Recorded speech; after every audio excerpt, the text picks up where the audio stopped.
치유를 위한 해독의 앤서니 윌리엄 저자의 책을 이번 시간에는 정금속 해독법에 대해서 자신이 덕성 정금속에 노출된 적이 있다고 믿는 사람은 거의 없다. 아래 사례들은 자기 몸속에 정말 정금속이 있는지도 모르겠다고 정리한 것이다. 은박지에 쌓인 껌을 씹은 적이 있는가? 알루미늄, 포장, 용기, 탄산음료, 맥주 마신 적은? 은으로 청결한 치아가 있는가? 많은 사람들이 치과 치료중에서 합금 충전제로 인해서 수은에 노출된다. 충전제를 제거하는 것으로 간단하게 해결될 문제가 아니다. 충전제를 제거하는 과정에서 증발한 수은은 혈류로 쉽게 유입되기 때문에 제거 과정 자체가 수은에 다시 노출될 위험을 안고 있다. 그래서 나는 충전제를 제거하려면 치과 내원 한 번에 하나씩만 제거할 것을 권장한다. 그것도 충전제가 허물어지거나 헐거워졌을 때 또는 충전한 치아에 문제가 생겼을 때에 맞춰서 제거하는 것이 좋다. 불소치를 받은 적이 있는가? 최근은 아니더라도 유년기부터 지금까지 통틀어서 한 번이라도 받은 적이 있는가? 충치 예방을 위해서 치아에 도포하는 불소는 알루미늄 생산 과정에서 생기는 부산물 메틸 알루미늄 신경독이다. 불소. 우리는 거의 모든 불소의 어떤 방식으로든 노출된 채 살고 있다. 불소 치료든 불소가 함유된 치약이든 불소 처리든 수돗물이든 이렇게 불소에 노출된 적이 있다면 그 불소를 제거하기 위해서 제대로 조치를 취하지 않는 이상 불소는 모든 몸에서 빠져나오지 않는다. 수돗물의 얘기를 또 해보자. 모든 도시와 지방의 수돗물에는 납, 비소, 그리, 알루미늄, 심지어 수은 같은 독성 중금속이 미량으로 들어있다. 미량이기 때문에 무해하다고 당국에서는 판단하겠지만 미량의 중금속이 오랫동안 몸속에 축적이 되면 어떤 일이 발생하는지 모르고 하는 소리다. 가정에서는 정수기를 쓴다고 해도 밖에서는 수돗물을 마실 수밖에 없다. 단골 커피에서 마시는 커피도 수돗물을 사용했다면 거기에도 역시 노출원이다. 수돗물로 만든 커피 한 잔이 뭐 그리 해롭겠냐고 생각할 수도 있다. 식당에서 수돗물을 또 얼린 얼음물을 띄운 물 한 잔도, 수돗물로 우린 차 한 잔도, 여각이 없이 수도관에 바로 연결된 기계에서 뽑은 탄산음료 한 잔도 다 무해하다고 생각할 수가 있다. 그러나 매일 그 커피를 마시고 일주일에 한 번씩 외식을 하면서 그 얼음물을 마시는 생활이 10년간 지속이 되면 우리 몸에 축적된 납, 알루미늄, 수은, 비소, 구리 등이 뇌화관에 어떤 영향을 미칠지 생각해보라. 목욕을 하고 양체질을 할 때 쓰는 수돗물은 또 어떤가? 낡아서 침출되기 시작한 구리. 배관에서 흘러나오는 수돗물을 사용한 적이 없는가? 주택가 호열 중에서 구리로 만든 관과 나무로 만든 부품의 배관에 설치된 것이 의외로 많다. 외식을 자주 하는가? 이미 수없이 긁힌 스테인리스 솥과 냄비를 금속 조리 도구로 긁어가면서 만든 요리를 먹지는 않는가? 외식업계는 가장 흔한 독성 정금속 노출원으로 꼽힌다. 서은이의 식당 경영자나 직원을 타들으려고 하는 말은 아니다. 사람들은 보통 한번 쓰기 시작한 부엌칼을 수십 년씩 쓴다. 계속 그래서 점점 얇아지는데도 말이다. 집에서 쓰는 칼이 무뎌지는지 이런 거 생각해 본 적이 있는가? 한때는 예리하던 칼날의 금속 입자들은 음식에 섞여 들어가서 결국 우리 몸속에 축적이 된다. 은식기는 아직 흥건도 안 했다. 따라 없어진 그 많은 금속 입자들이 어디로 가겠는가? 단골 스시 바에서 먹는 참치 초밥, 동네 식당에서 먹는 참치 샌드위치, 그 위에 그동안 먹은 모든 생선은 또 어떤가? 생선보다도 육류를 좋아해서 목초 청정무만 먹는다고 해도 안심할 수가 없다. 소고기에 중금속이 없다는 생각은 착각이다. 대기 중에 있는 독성 중금속은 소를 방목하는 초원 위로 매일 떨어진다. 그 불을 뜯는 소에 육질에 중금속이 들어간다는 말이다. 공업, 축산, 유구의 경우에 목초, 유구보다도 훨씬 더 많은 중금속이 건출된다는 점은 더 말할 것도 없다. 의약품은 또 어떤가? 모든 의약품에는 알루미늄이 있든 구리든 심지어든 백금이나 수은이든 어느 정도 독성 중금속이 복합적으로 들어있다. 가장 단순한 일반 의약품에서 가장 공격적인 치료제에 이르기까지 모든 의약품에는 독성 중금속이 검출될 수밖에 없다. 우리가 마시는 공기에도 독성 중금속은 존재한다. 자동차의 배기가스로 쏟아져 나오고 자동차 엔진 태우는 연료에도 들어간다. 독성 중금속은 하늘에서도 떨어진다. 내가 사는 동네에 살포되는 살충제와 제초제로부터 기류를 타고 대륙을 횡단하는 디지트로부터 나온 독성 중금속이 대기 중에 늘 존재하기 때문이다. 디지트와 각종 살충제, 제초제는 주요 구리 오염물이다. 우리가 맞는 빗물에도 독성 중금속이 녹아있다. 독성 중금속 노출 경로에 대해서는 또 앞에서 경종에 대해서 다룬 바가 있다. 다양한 종류의 독성 중금속이 오랜 세월에 걸쳐서 우리 몸속에 축적되고 있다는 것은 부정할 수 없는 사실이다. 그리고 이는 수많은 노출 경로의 일부에 불과하다. 독성 중금속은 눈에 보이지 않기 때문에 몸에 축적된 것을 물리적으로 확인하기는 불가능하다. 우리 장기에 어떤 독성 중금속이 얼마나 축적되는지 파악할 기술은 현재까지 개발되지 않았다. 그런 기술에 대한 수요조차 아직 과학 연구계에 레이더에 잡히지 않고 있다. 이런 검출 방법을 개발할 의도나 의지조차 현재로서는 없다는 말이다. 기술이 개념화되지 않았고 당연히 연구 대상도 아니다. 납 같은 중금속의 대량으로 직접 노출되면 그 결과를 혈액 검사로 확인할 수 있는 방법은 있다. 그러나 이런 수년에 걸쳐서 조금씩 지속적으로 노출되어 장기에 축적되는 것과는 전혀 다른 차원의 문제다. 독성 중금속은 혈류에 떠다니다가 그냥 몸 밖으로 빠져 나가지 않는다. 혈류 속에 가라앉았다가 조직 깊숙이 박힌다.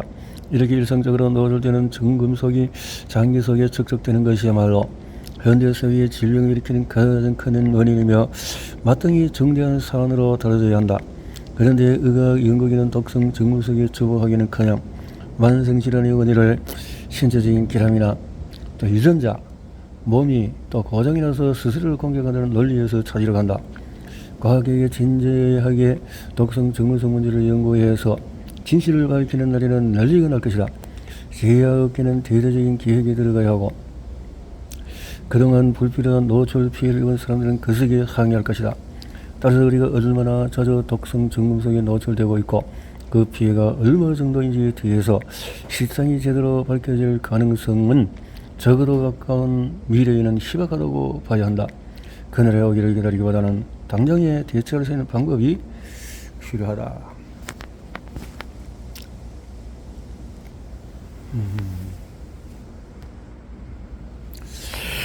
중금속 폐해. 우리가 아무리 부인하고 싶어도 우리 모두의 몸속에는 독성 중금속이 들어있다. 수은, 알루미늄, 구리, 납, 니켈, 카리움, 바륨, 비소, 여러성 칼슘은 각기의 장기의 다른 부위에 축적이 된다. 독성 중금속이 가장 흔히 축적되는 것은 뇌와 간이다.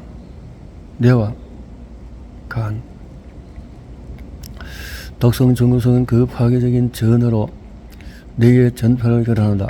우리의 신경망은 뇌의 모든 세포에게 정보와 생명력을 전달하는 신경전달 화학물질의 전용 고속도로 같다. 그런데 그 신경망의 수은과 알루미늄이 침투하면 신경망 소의 전기자극은 수은과 알루미늄이 침전이 되어 있는 곳에 닿을 때마다 약화된다. 신경망이 약화된다. 닿을 때마다. 그렇게 전기활동이 분산되면서 일생에 걸쳐서 여러가지 증상과 증세가 나타나는 것이다. 브레인 포그, 기억력 감퇴, 혼란스러움, 불안감, 우울증, 그런 증상은 극히 일부에 불과하다. 뇌에 축적되는 독성 중금속은 알츠하이머병, 치매, 근위축성 축삭 경화증, 류게릭병, 파킨슨병을 일으킬 수 있고 심지어 조울증, 조현병으로 이어질 수 있다. 독성 중금속의 축적만 문제가 되는 것이 아니라 독성 중금속은 쇠가 녹슬듯이 산화하면서 더 심각한 문제를 일으킨다. 산화작용에 따른 중금속 부산물이 인적은 뇌세포로 전이 되어서 더 많은 세포에 영향을 미치면서 장기적으로 새로운 증상이 발생하거나 기존 증상이 악화되는 것이다. 게다가 서로 다른 정금석은 상호작용을 하면서 단독으로 존재할 때보다 더 큰 문제를 일으키기도 한다. 예를 들어서 성과 알루미늄이 서로 접촉하면 독성이 매우 높은 반작용이 일어나면서 더 정금석이 더 빠르게 산화한다. 결과로 생기는 유출물은 떨림이나 실룩거림, 우울증, 불안감, 경련, 사지의 힘빠짐, 기억 상실 등의 신경학적인 증세를 일으킨다. 모든 사람의 몸속에는 독성 정금석만이 아니라 각종 유해한 박테리아와 바이러스, 수많은 변종과 변이가 동시에 존재한다. 변종이 60종이 넘는 에프스타인바 바이러스는 거의 모든 사람 몸속에 존재하는 가장 흔한 바이러스 중 하나다. 정금속 해독의 필요성을 논하면서 에프스타인바 바이러스를 예로 제시한 데는 다음과 같은 이유가 있다. 이 바이러스는 몸속의 독성 정금속을 먹이로 삼아서 원래 정금속보다 더 강력한 독성을 지닌 부산물을 배설한다. 많은 독성 정금속이 간에 축적되는데 간은 바이러스가 집중되는 곳이기도 하다. 따라서 바이러스는 간에서 편하게 정금속을 받아먹고 독성물질을 배설한다. 이렇게 앱스타인바 같은 바이러스가 성 같은 독성 정금속을 먹고 배설하는 신경독이 자가면역질을 앓는 사람들의 증상 대부분을 유발하는 것이다. 신경독의 일으키는 증상을 일부만 나열하자면 신경학적으로 섬유근육통, 다발성 경화증, 라인병, 류마티스, 하시모토, 만성피로증후군, 단독 증상으로 피로, 수심, 억신거림, 따끔거림, 얼얼함, 현기증, 어지러움, 이명, 비문증, 신경통, 신경장애, 심장 두근거림, 피부가 타들어가는 느낌, 편두통 등이 있다. 이제는 독자들도 몸속에서 독성 정금속을 제거하는 게 얼마나 정리한지 느꼈으리라 믿는다. 정금속 해독은 위 열거한 증상과 증세 외에 습진, 건선, 백관증과 같은 피부 질환으로 고생하는 사람에게도 꼭 필요하다. 습진과 건선은 유독성 구리가 간에 많이 축적되었다는 증거이다. 간에 살고 있는 앱스타인바 바이러스가 이 정금속을 먹고 배설하는 천의 피부 독이 습진과 건선을 일으키는 것이다. 이 피부독은 의학 연구계에서 그 전체조차 밝혀내지 못한 상태이다. 그러니 습진과 건선의 원인으로 지목받을 리가 만무하다. 간에서 생성된 피부독이 혈류로 유입되어서 피부로까지 올라오면 피부는 울긋불긋하고 딱딱하고 거칠고 가렵고 따갑고 고름이 나기도 한다. 모두 습진, 건선, 피부 이용을 앓는 사람들이 지긋지긋하게 겪는 증상들이다. 백관증은 간에 알루미늄이 가득하게 축적되었을 때 간에 있는 바이러스와 상호작용으로 생기는 증상이다. 인간 헤르페스, 또 바이러스가 알루미늄을 먹고 배설하는 피부독이 피부 속의 색소 세포를 괴물시키면서 백관증이 나타나는 것이다. 미량의 성과 알루미늄이 소의 간과 뇌에 축적이 되면 주의력 결핍, 과잉 행동장애, 집중력 조절, 학습장애, 행동장애가 나타나기도 한다. 강박증, 투렛 증후군, 자폐증, 분노조절 장애, 이인증 등도 독성 정금속 중독과 인근이 있다. 어린 나이에 나타나는 우울증, 불안감, 불면증 역시 몸속에 독성 정금속이 축적됐다는 징후이다. 이런 증상과 증세를 일으키는 내 속의 독성 정금속을 제거하고 처리하지 않을 경우에 정금속은 계속 축적이 되고 산화하면서 기억장애, 치매, 알츠하이머, 정상생활에 불가능할 지경의 강박증이나 또 조현병 같은 더 심각한 문제를 일으키게 된다. 독성 정금속이 이렇게 많은 증상을 유발한다. 그리고 그 증상들은 부분적으로 사람의 자아 형성에 관여한다. 정성을 안고 살아가고 정성 때문에 행동을 조심하고 정성을 완화하려고 노력하거나 회피하고 정성에도 불구하고 생존과 또 성장을 위해서 애쓰기 때문이다.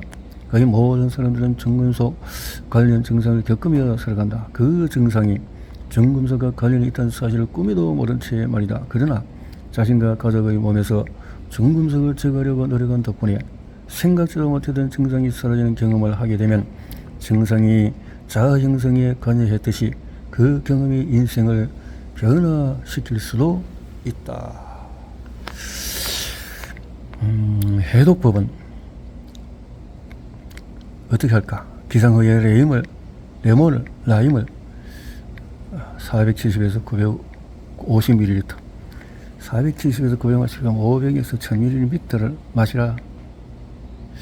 빈속에 셀러리 주스를 470에서 950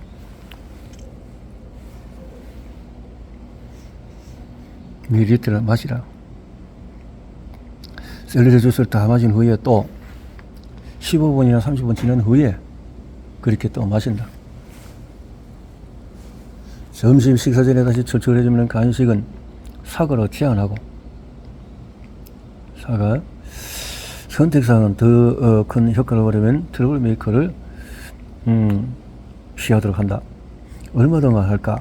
정금석 해독법은 한번 시작하면은 3개월 지속하는 것이 좋다. 6개월 또 이렇게 더 이어지면 더 좋다. 왜? 레몬 또는 라임물로 하루를 시작하는 것은 몸속에 독성 중금속이 더 쉽게 제거될 수 있도록 준비하는 정지 작업에 비유할 수가 있다. 중금속 디톡스 스무디가 중금속을 뽑아내고 제거하는 작업을 시작할 때 수분이 부족하면 절대로 안 된다. 수분이 넉넉해야 스무디로 뽑아낸 중금속을 씻어낼 수 있기 때문이다. 레몬이나 라임에 민감한 경우에 해독법을 또 찾아보자. 그 다음에 타자는 샐러리 주스. 샐러리 주스는 중금속이 박혀있는 곳에서 쉽게 빠질 수 있게 만들어서, 그래서 중금속 디톡스 스무디가 중금속을 수거할 수 있도록 준비시킨다.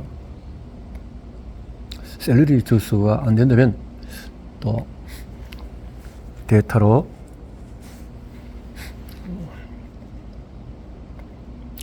할 수 있는 것도 생각하고, 전국인 중금속 디톡스 스무디는 또 이렇게 잘 제조 배합을 해야 된다.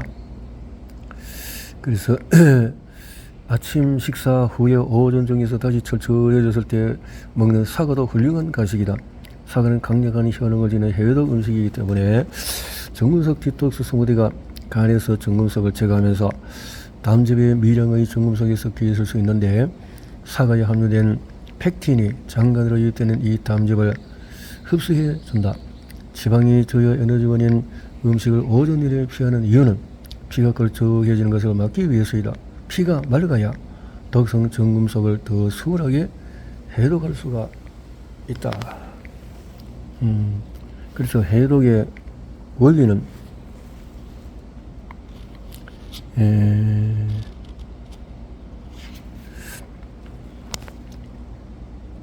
중금속을 빼내는 것은 복잡하지만, 자, 마치 아이들이 즐겨하던 수술, 오퍼레이션이라는 보드게임에, 이 보드게임에서 이기려면 보드 위에 그려진 입체적인 신체 그림에서 뼈나 장기를 집어서 꺼내야 된다. 이때 뼈나 장기가 들어있던 구멍의 가장자리를 스치거나 잡고 있던 것을 떨어뜨리면 버저가 울리면서 기회는 다음 사람에게 넘어간다. 한마디로 손을 떨지 않는 것이 성피를 좌우하는 게임이다.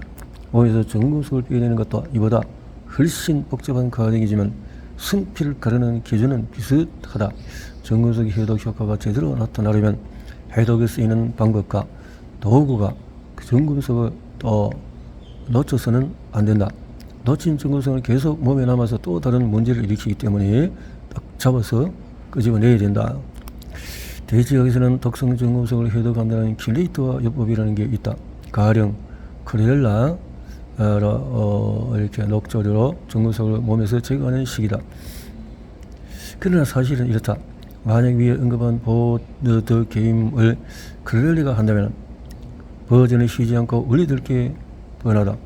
크렐리가 중금속을 박힌 곳에서 몰아낼 능력은 있지만 문제는 중금속을 막무가내로 뽑아낸다는 것이다.